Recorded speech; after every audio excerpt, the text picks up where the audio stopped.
Se non verranno ripristinati gli sgravi contributivi per il settore ittico, un'impresa su due rischia la chiusura. L'allarme arriva dalle associazioni di categoria dei pescatori che hanno annunciato lo stato di agitazione per la scomparsa delle agevolazioni dedicate al comparto.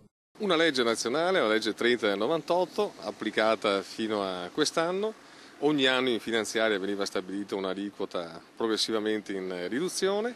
È uscita una circolare INPS inaspettata, un fulmine a ciel sereno. Se il governo non interverrà per ripristinare il precedente regime contributivo, prevedono i pescatori, ci troveremo con tasse maggiorate anche del 50%. Per molti operatori significa chiudere baracca e lasciare le proprie famiglie senza un reddito. Porto Tolle, Rosolina, Caole, Pellestrina, Burano, Caole, Cavallino, Burano, è tutta una realtà che vive di turismo e vive di economia ittica.